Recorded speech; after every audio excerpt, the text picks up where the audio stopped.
Elder Brother Urshan said, well, one of the things that I've heard since I've been here, in some way, how God is using this, and I'm glad that God uses us, but one of the greatest things that I've learned in my life, one of the greatest blessings that I've learned, I think the greatest lesson, is that God can get everything he wants done without me. Right. True. Everything that he wants done. And you know, he can get, he's got singers, and he can speak his word. They told me, they told me that God made a world out of nothing. And after he made everything else, and all those things that we heard somebody talk about, then he made man. Did you ever wonder why God made man after he made everything else? Why did he wait until last to make man? Well, I don't know why he did that, but I just assumed that if he had made man first, now that's not his reason, we would have sworn we helped him. We would have sworn that we had an important part in helping him make this world. He's smart, though. He's very brilliant, and so he made everything else first and made man last. And sure enough, man messed up almost before the day was over. So we might have messed up creation. Yeah, we messed up a whole lot of stuff that God has set up. I listen to you talking about planting, God. If you know, we have messed in a whole lot of things that God has planted. Right. You know, so he was real brilliant. He's real brilliant. I like him. I appreciate God. And speaking of that, one of the subjects that I really like, am sort of hung up on is worship. Yes, sir. That's the truth. This is something that I have dealt with ever since back in the 60s, about late 60s, 68, I think I formed a sermon on worship. I preached it at the National Convention of the Pentecostal Assemblies of the World. I got a lot of praise. 1960, that was about, that was about 50 years ago, wasn't it? And that was back when I was young. And I really appreciate it because I got a lot of compliments, you know. Then, you know, young preachers like compliments. And, but worship has really been a real concern of mine. And the distinction between praise and worship. Oh, that's it. You can praise somebody and not worship them. Right. You know, it's like you can love somebody and not appreciate them. Right. Just because somebody loves you doesn't mean they appreciate you. Right. Let me tell you what I'm talking about. Here a little baby loves mother. Right. But the baby doesn't appreciate mother. Right. The baby hasn't reached the point yet where the baby can appreciate. So the baby doesn't worship mother. Mother becomes a servant to the baby.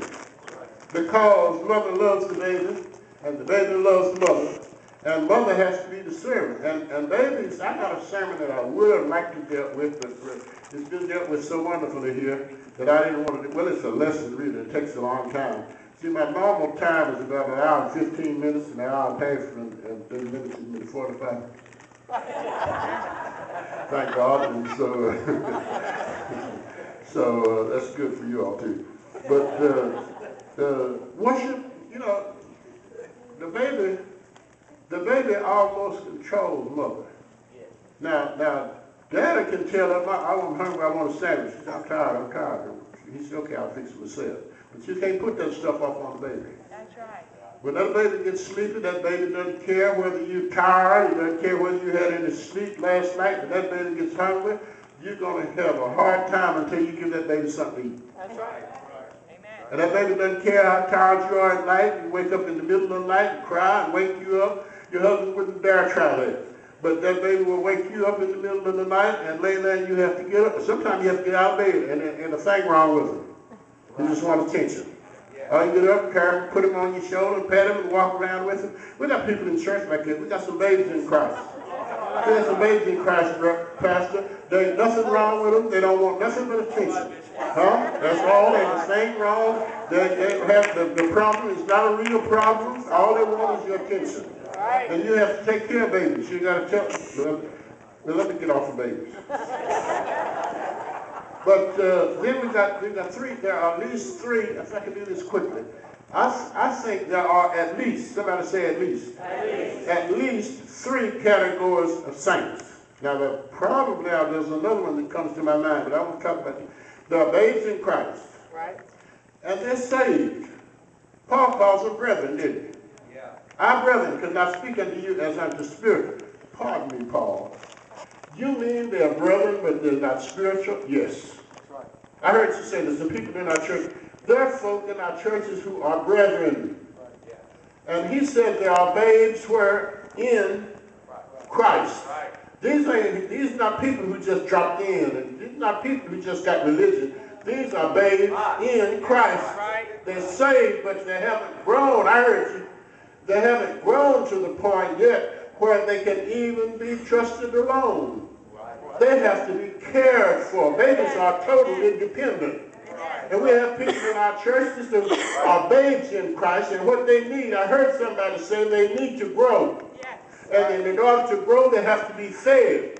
And in order to grow, they got to be fed, not with Armageddon and the mark of the beast and all these big things. They got to be fed sincere milk of the word. Huh? Not skim milk. Now see, I need skim milk. But you don't want to give your baby skim milk. You want to give the baby some sincere milk.